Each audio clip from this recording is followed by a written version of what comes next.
Benedetta ni Sanford. Dadating ang Pwedeng Benedetta. ibigay kay JP ang Arlot and the Benedetta could be the pickup here para sa Liquid Echo. At kung babalikan natin ang win condition sa isang Luigi, kadalasan kailangan lang nila ng isang early game hero na magbo-burst ng mga targets. Oh, baka hindi na naman maka-enjoy ng Freraga armor ang isang ang isang X-Borg, but okay. Called it!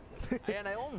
JP utility na tayo ngayon, boss! Oo, parang kung dati kasalanan niya, ngayon naman ay kapangyarihan. Kanya to. Nag-isip ka ng rhyme, no? Nag-isip ka ng rhyme, no? Nag-isip ako doon, may lag 0.5. Dati kasalanan niya, ngayon i-heal ka niya. Pwede na. Sabi nga nila kapag binato ka ng bato, batohan mo ng tinapay. O, diba? Kung sinabihan siya, nakasalanan niya, o sige, papagalingin ko na lang kayo. At maganda nga naman, late game, considering the late game na meron ng isang Florin, kahit mag-ult yung X-Borg, pwedeng ibalik lang ang buhay, no? Ng Florin. So, we shall see.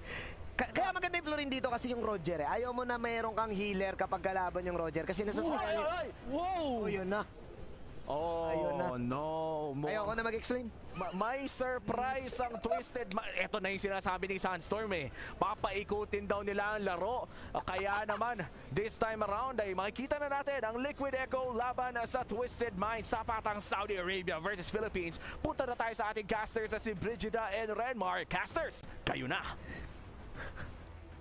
Dahil ito ang Filipino broadcast, ang bida ng storya natin ngayon, Liquid Echo. Ang kontrabida, Twisted Minds ng Saudi Arabia, ang sinasabi nilang dapat naging kampyon. Yung villains ng kanilang rehiyon at kami ang makikisama sa inyo ngayon to witness this matchup. Ang pangatlong laban dito sa Stream A natin for the Filipino broadcast. And, Brigida, ano ang pakiramdam mo sa nakita mong last pick? Kasi nag-react ka off-screen, the Fanny, para sa Twisted Minds. Doon ay pakiramdam kong nagdiwa ang Twisted Minds dahil sabi nila ay walang hahawak sa Fanny. Wala ang pipigil sa lipad na kanyang gagawin. Pero ito yung pinaka-exciting na parte ng labang ito kasi nabanggit mo nga ay ito ang mga bida kontra sa kontrabida. May similarities din in a sense sa kanilang respective regions, no? Kasi kung dati tawag natin sa Echo ay Echo Express, ang Twisted Minds nabanggit nga ng ating panel, di ba? Twisted Express din naman. Inamin din naman ng mga kaibigan natin dyan sa MENA region, yung mga casters nila na, guess namin medyo malapit sa Echo Express, pero ganun rin eh. Malakas din naman talaga mag-early game yung Twisted Minds. At kung nagtataka kayo kung bakit sinasabi na villain sila, kontrabida, kasi buong season, grabe ang angas ng Twisted Minds maglaro at magsalita sa labas ng laro. Kaya nga inaabangan natin for sure yung early game, unang-una, no? Dito sa ating magiging laban kasi ayan na nga. Pakaaga. 1 minute pa lang, may kamuntikan ng maganap dito sa bandang top lane natin. So, parang sino yung mangangayagpag na early game sa pagitan ng dalawang parang pinamagatang express yung playstyle sa kanilang regions. Nakita natin ngayon yung Liquid Echo. Medyo dahan-dahan pa yung takbo ng laro nila. Hindi pa natin nakikita yung sobrang agresibong invasion at pagkuha ng vision na ginagawa madalas ni Carl TZ. Isa sa mga rason kung bakit sila ang naging kampiyon ng MPL Philippines Season 13. Sobrang agresibo niya kumuha ng vision. Hindi ako magugulat kung mamaya, Brigida, na pagkatapos ng siguro Whenever they answered, di ba, parang sobrang, ano lang to, stepping stone lang lahat ng ito. Pero na-realize nila, come playoffs, na ay hindi pala. Kinakailangan marunong din tayo mag-adapt kasi yun yung tinuro sa kanila nung Team Falcons nung nakalaban naman nila at natalo nung Grand Finals. So coming into MSC, ang Twisted Minds ay paniguradong in-instill na nila sa utak nila na kailangan lagi tayong prepared, may baon. At katulad na lang netong Fanny, di ba? Ginulat na nila tayo simula pa lang. makita natin kung gagana ba ang Fanny na to. Medyo naghahabol sa XP pero Liquid Echo maganda ang pwesto nila. Maganda rin ang ginagawa ni Sanford dito. Final slash na nga si Troll pero lilipad lang din papasok si Hoda. Nasuzone out na si Sanji pero Minoan Fury ginamit na doon at mukhang masesecure ni Carl TZ yung ating kauna-unahang turtle sabay disengage from both of our teams. Si Carl TZ pa rin ang makakasecure ng unang turtle sa laban. Hoda, oy! Nahanap! Sansan duo with the pick-off. Nahuli dun si Sanji. Hinanap nila yung kambal. Oo, yung kambal yung... Tapos yung Sansan Duo yung nakahanap. Oo.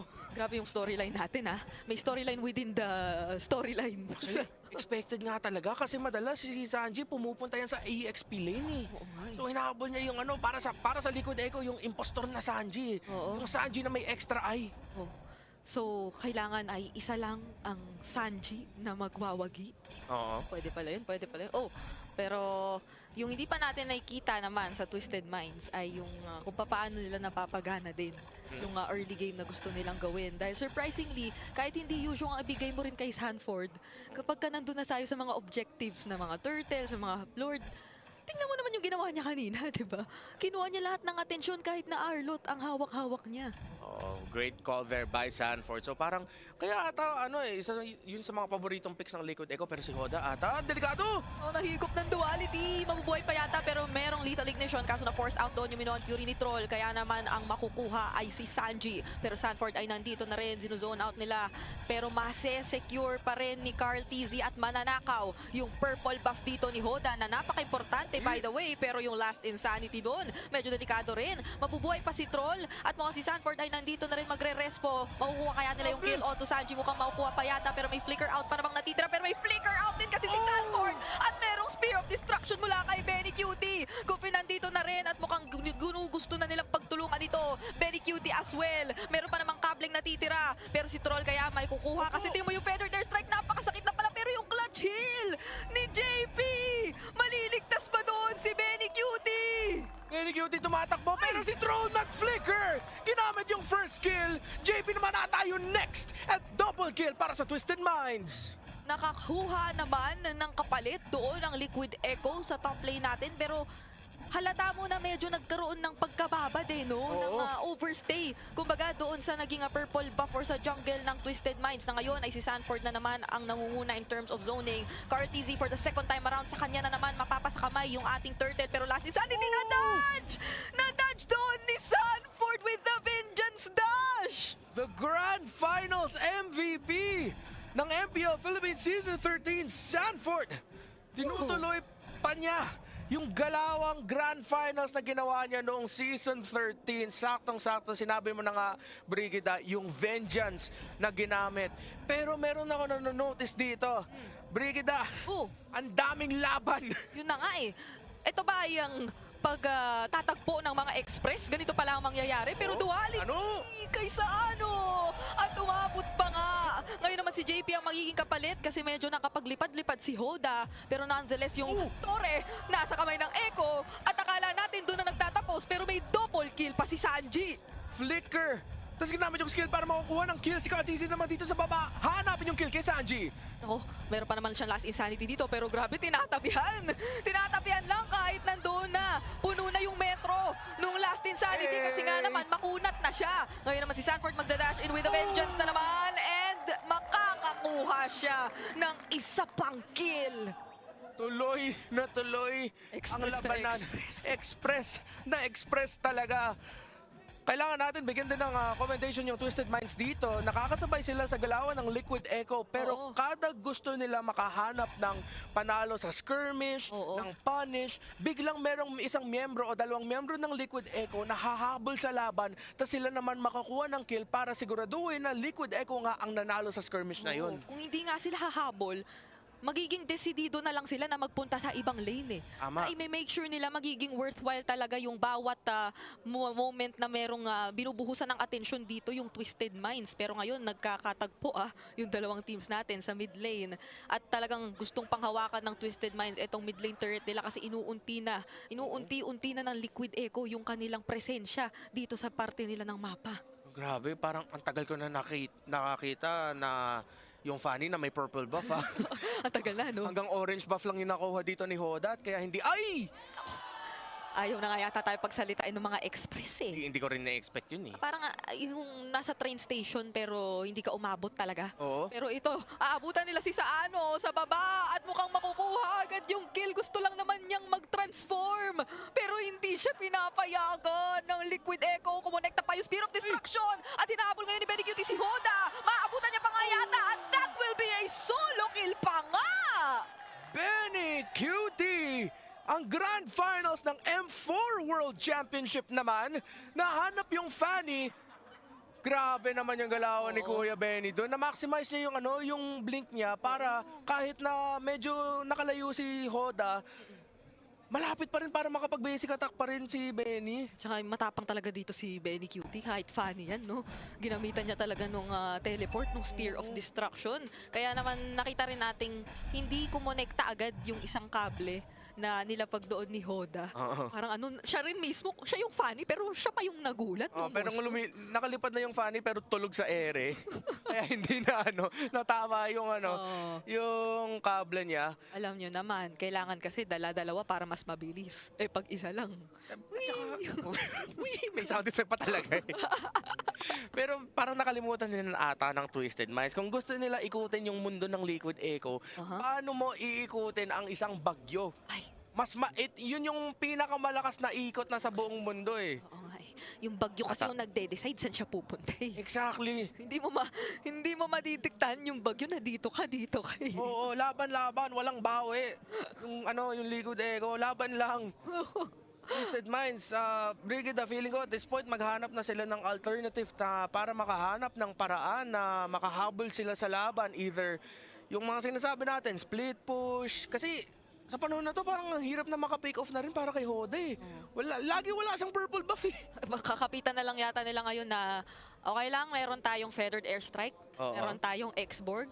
So, makakadepensa tayo, tas may magsisplit na Fanny dun sa itaas. Pero Liquid Echo, kahit alam nila yon, syempre, nandito na tayo sa Lord na wala namang magko-contest. So, mabilis ang burst down lang ito at mangyayari na nga yung sinasabi natin na may iwan ang Twisted Minds para tumipensa at tanggalin mo na dun sa checklist nila yung purple buff kasi never na yatang ibibigay ng Liquid Echo yon sa kanila. Sa Liquid Echo, mukhang yung approach nila dito sa game. Guys, tatlo yung major objective sa laban Lord, Turtle, Lord, tas yung purple buff. Ay, si Sanji pa nakakuha, pre. Ako, Kawawa naman. mawawala na nga sa kamay mo. Kamunti ka na nga napunta pa sa kakampi mo. Pero at least na-secure pa rin ng Twisted nasa Minds. kanila, so- Hindi lang sa tamang hero, pero ay, naku! Naku, cutthroat ginamit doon pero meron ding bloom. Kaya naman buhay pa rin si Benny Cutie at matapang napapasok. Tapos tingnan mo naman yung diversion, nandoon siya sa kabila pero wala namang sumama. Nag-iingat din muna ang Liquid Echo pero magkakaubusan na yata ng outer turrets bago pa dumating yung Lord. Grabe, ang taas na nung heal ni Daddy JP. Akala ko, mahuli na talaga si Benny Cutie, pero wow! Oo nga The eh. heal from out of nowhere galing kay JP. Isipin mo, naka-focusing mark pa nga si Daddy JP. Di ba? Oo nga. So, Killer mindset, Florin to eh. pala ang klase ng Express. Ginulat tayo kasi 'di ba inisip natin gugustuhin pa nila ng karagdagang setup pero hindi. Sabi kaya na ng mga kakampi ko 'yan. Ito yung sinabi din natin kanina na yung Liquid Echo maghihintay ng timing nila. Sanford! Speaking of timing, tinimingan na talaga rito ni Sanford. Bumagsak na si Troll, wala nang pang counter engage dito masyado ang Twisted Minds at mukhang tutumba na nga rin yung isa nilang inhibitor turret. May minions pang kasama ang Liquid Echo pero sabi ni Benny Cutie, disiplina. Disiplina muna guys. Dito muna tayo sa gitna. Ito rin naman sila sa taas. May minion wave papasok dito sa gitna. Twisted Minds. Kailangan nila dumepensa dito or isang Torre na lang may iwan sa base nila. Yun mo naman, Torre lang hindi nila pinapansin si Sanjing dumedepensa. Kaso si Kuvin medyo nawasiwas doon sa parte ng kabilang pader. Si Saano nakabawi doon at nakuha yung kill onto Sanji. Pero Benny Cutie is now unstoppable. At gustong dumepensa ng Twisted Minds pero hindi naman masyadong nararamdaman yung Feathered Airstrike. Kaso magiging matagumpay pa din sila dahil kahit anong sabihin natin, ito ay isang X-Borg at Farsa. Twisted Minds. Sinubukan nila sumabay sa mga laban na gusto gawin ng Liquid Echo. Sabi rin nila makakasabay kami. Oo. Pero the inevitable happened. Naghanap ng window para makapag-power spike yung Liquid Echo sa pag-invade nila sa purple buff ni Hoda. At dahil doon, hindi nila nakuha yung rotation na gusto nila para matulungan si Sano. Yep. Kaya naman nakikita rin natin yung pagiging patient, yung respeto ng Liquid Echo. Actually, to think na hindi nga natin masyadong na-witness yung paggamit ng Bloom ulti pero naka-fleeting time pa rin dito si JP at magkahanap na nga sila ng engage. Diversion papasok, kaya naman tumumba na si Saano. Si Troll ay gagamit ng Minuan Fury pero may iwasan lang yata ng buong Liquid Echo at maging si Hoda. Talagang hindi na niya makuha yung tamang lipad na gusto niyang gawin dahil si Benny Cutie makaka-double kill na. Sinalo lang din doon yung Fanny at mukhang wala na silang ibang tinitignan kung hindi yung Torre lang ng kalaban nila at ngayon nakafocus lang doon ang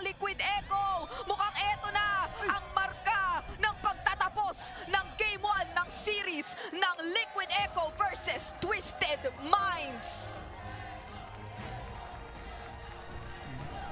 At parang ganun lang, na-secure na agad ng Liquid Echo ang